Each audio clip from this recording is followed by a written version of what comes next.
আজকের রেসিপিটা খুবই সহজ আর কমন একটা রেসিপি শেয়ার করছি, সেটা হচ্ছে তেলের পিঠা। আজকে আমি খেজুরের গুড় দিয়ে তেলের পিঠাটা শেয়ার করছি আপনাদের সাথে। গোলাটা ঠিকঠাক মতো না হওয়ার কারণে অনেকের পিঠাগুলো কিন্তু ফুলকো হয় না। আজকের রেসিপিতে আমি একদম কিভাবে ফুলকো তেলের পিঠা তৈরি করতে পারবেন শেয়ার করব। আশা করছি আমার ভিডিওটি ভালো লাগবে। তো আজকে পিঠা তৈরি করার জন্য 2 কাপ নিয়ে নিচ্ছি চালের গুঁড়া। আমি এখানে বেজা চালের গুঁড়াটা নিয়েছি। হাফ কাপ নিয়ে নিচ্ছি ময়দা। আমি 2 কাপ চালের গুঁড়ার সাথে হাফ কাপ ময়দা দিয়েছি। পরিমাণ মতো লবণ দিয়ে দিচ্ছি। আর এখানে আমি গলানো গুড় দিয়ে দিচ্ছি 1 কাপ। আমি খেজুরের গুড়টা নিয়েছি, আপনারা চাইলে আখের গুড়টাও নিতে পারেন, তবে খেজুরের গুড় দিয়ে পিঠাটা অনেক ভালো হয়। তারপরে এই গলানো গুড়ের সাথে অল্প অল্প কুসুম গরম পানি দিয়ে একটা স্মুথ গোলা তৈরি করতে হবে। আর এখানে পানিটা একবারে ঢেলে দেওয়া যাবে না, আস্তে আস্তে দিতে হবে আর গুলে নিতে হবে।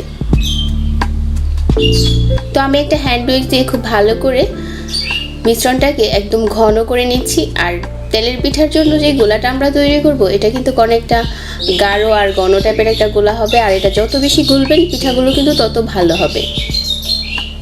তো আমার এখানে গোলাটা তৈরি করা হয়ে গেছে। আমি এটার ঘনত্বটা একটু দেখিয়ে দিচ্ছি। তারপর চুলায় একটা পাত্র বসিয়ে পর্যাপ্ত পরিমাণের তেল ঢেলে নিচ্ছি।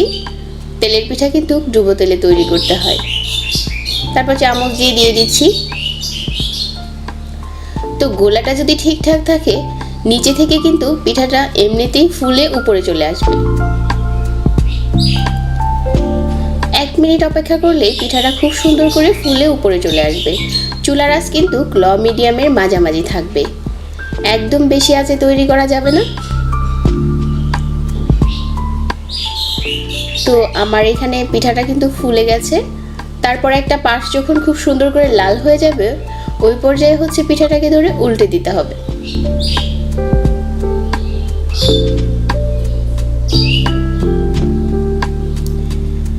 আজকের রেসিপিটা বিশেষ করে যারা নতুন রাঁধুনি আছেন তাদের অনেক কাজে আসবে, অল্প সময়ে তৈরি করতে পারেন। আমি খেজুরের গুড় দিয়ে তৈরি করছি, আপনারা চাইলে কিন্তু এখানে চিনিও ব্যবহার করতে পারেন। তো পিঠা তৈরি করা হয়ে গেছে, আর একইভাবে আমি সবগুলো পিঠা তৈরি করে নেব। তেলের পিঠা যদি ফুলকো হয়, এই পিঠাগুলো বানাতে কিন্তু অনেক ভালো লাগে। আমার রেসিপি ফলো করে তৈরি করবেন। আর আমার আরও এরকম নতুন নতুন রেসিপি পেতে চ্যানেলটিকে সাবস্ক্রাইব করে রাখবেন। সবাই অনেক ভালো থাকবেন। এতক্ষণ ধরে ভিডিওটি দেখার জন্য অনেক ধন্যবাদ জানাচ্ছি। সেই সাথে বিদায় নিচ্ছি। আল্লাহ হাফেজ।